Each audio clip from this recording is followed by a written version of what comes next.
Welcome back, guys, to the YFactor. Amatullah has joined us for the second segment of today. Bit late, but we've got another guest as well. Yep. This guest is going to help us introduce you to the wonders of university. For those of you starting off this year, it's orientation week in every university across New South Wales this week, and we hope that you're learning as much as you can from that experience. But to help you along, we've dedicated this episode to the transition from school to uni. And who better to help us introduce you to that than someone who basically went to university and never left? Mehal Krayem. Yeah, I guess our the first question that comes to mind, how long have you been at university for? Okay, well, this is my 7th year at uni. Wow. Consecutive year, yeah. All right, what is keeping you there? I suppose I've always had a real thirst for knowledge, and I just enjoy the entire education process, as stressful as it can be, I think. 7 years worth of it. 7 years worth, that's right. It's been worth every second, though, I have to admit. Really? Yeah. That's like, you're the first person I come across that really loves education and is, you know... No, I think most university students, once they get into uni and have escaped the horrors of HSC, kind of like being there. Yeah, but studying and, you know, all the effort that goes into it, it's just like, I can't wait till I graduate. Yeah, I think that's a fair point. There's a lot of work that goes into it. There's lots of late nights and lots of sacrifices that you have to make. But the opportunities afterwards and the rewards for your hard work are definitely something that you can appreciate. Well, walk us through your journey through uni. You know, what did you start off studying? Okay. Well, I did a Bachelor of Arts at the University of Sydney, and I majored in Sociology and Government and International Relations. 3 things. Well, government and international relations count as one, right? Okay. At the University of Sydney. I don't know if it's still the degrees are still like that, but yeah. So they were my majors, and then at the end of my 3rd year, I thought I could leave now and find a job like everybody else, or I could stay on and do honours. And I thought, well, I'll just stay on. Why not? And so I did honours in sociology, and that was probably the most stressful year thus far. Although this year is not looking like a particularly stressless year. I have heard that, though, that honours can be very stressful.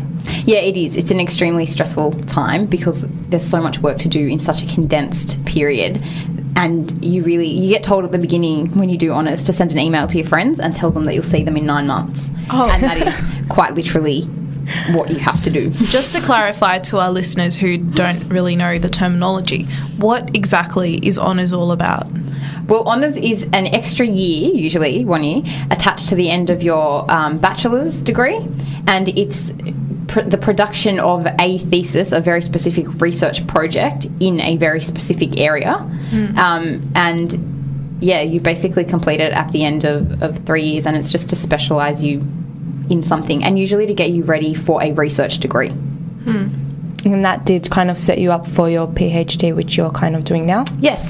So that's when I finished honours, I said to all of my family and my friends, I'm never going back to university ever again.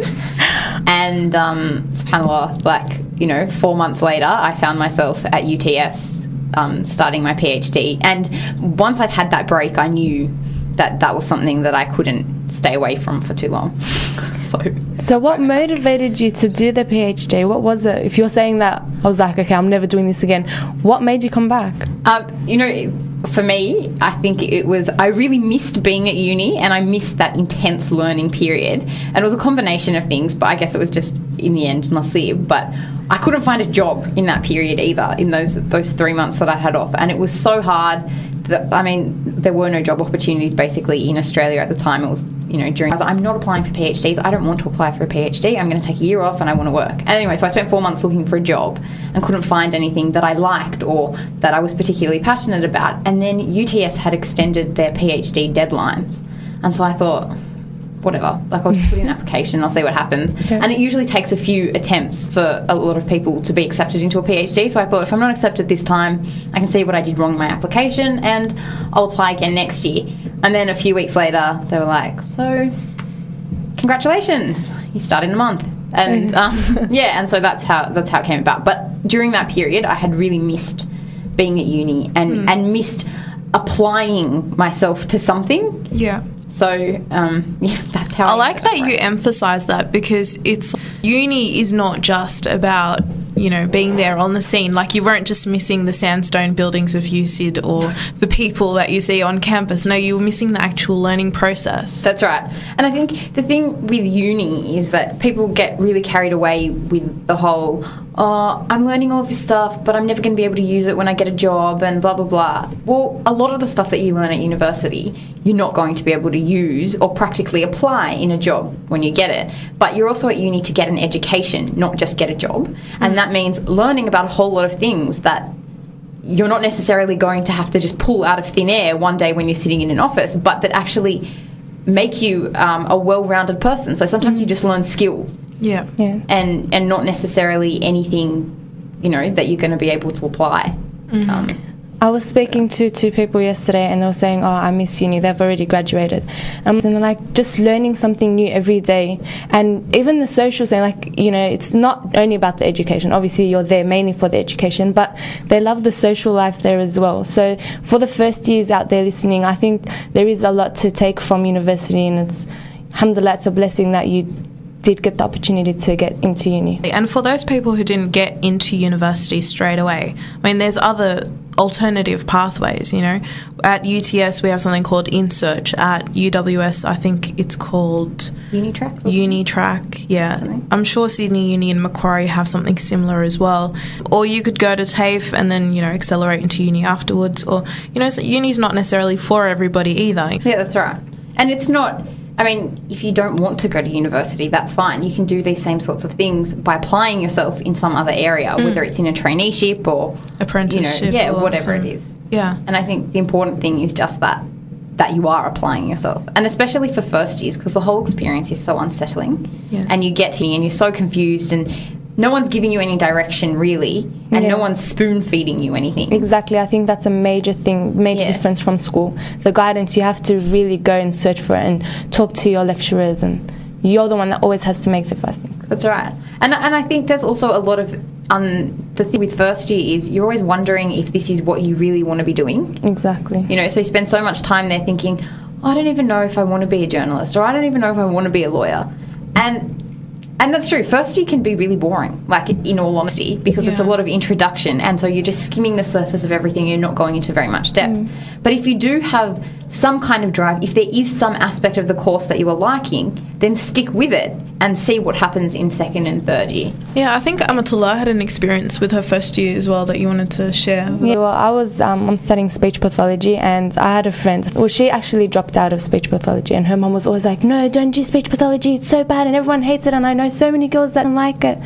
So, and I was getting that from my mum as well, don't go into it and stuff. So I'm really scared going in, but I'm like, no, that's it. I want to do it. I'm going to go in and do it. In the first couple of weeks, I hated university, and I hated what I was learning. And I'm like, that's it. I'm just going to be a teacher. And not that to degrade teaching or anything, but I did want to do teaching initially. And then I stuck through with it. And when I started to say a little bit more about the practical side and got a bit more information about it, I really liked it. So I think you really need to give it a chance, and don't give up so easily. You're not going to enjoy the first couple of weeks of uni, especially if you don't have a good network and a good network of friends and stuff. And speaking of networks, tell us a bit about your experience with Muslims on campus, Mehal. Well, admittedly, when I first started, I was probably a bit antisocial when I first started uni. And that's because I came with some of my group of friends from school, so I didn't really need to make friends when I first got to uni. Generally, I find that you get a lot of support from other Muslims on campus, and there are always activities that you can get involved in. It's just a matter of being proactive. The first thing that I would probably suggest is, if you do obviously want to get in contact with your Muslim society, is find the musalla, and from there just start talking to anyone and everyone. And don't worry if you think that you look like a freak, because you don't, and everyone knows that it's really unnerving experience to be in such a big place. Yeah, I remember my first week of uni. I felt, just like you said, I felt like the biggest freak, just walking up to any random person at uni and thinking oh, you look like a first year. Hi, I'm a first year too. Let's be friends. It's kind of like kindergarten all over again. It is, except you're a lot older, and that's sometimes a lot scarier because you've got more inhibitions, I think.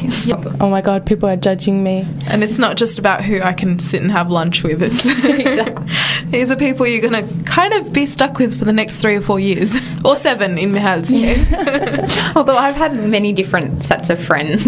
Through the years. Yeah. So that's good. But it is great to have a support network and find people from within your own degree. That's also, Muslim or otherwise. Try and find people from within that same degree because they will be your support throughout each course. And when you're having difficulty, you can go and talk to your friend. If you're in communications, you can go and talk to your friend who's in science and she'll listen or he'll listen. But they're not going to be able to offer you any really practical advice because they haven't done it. Exactly. So and I mean, even in things like, for example, if you're taking a course that's examinable, like, I don't know, science or law, and it comes to times when you haven't had the time to rustle up enough notes, or you would find it really helpful to use someone else's notes, having that network is really helpful because I know during my exam period, my email inbox is flooded with notes from people I've never heard of. Basically, it's just like this circulation of emails getting passed through, and it's really helpful. When you're done with the subject, you pass them on to the next group of people doing it, and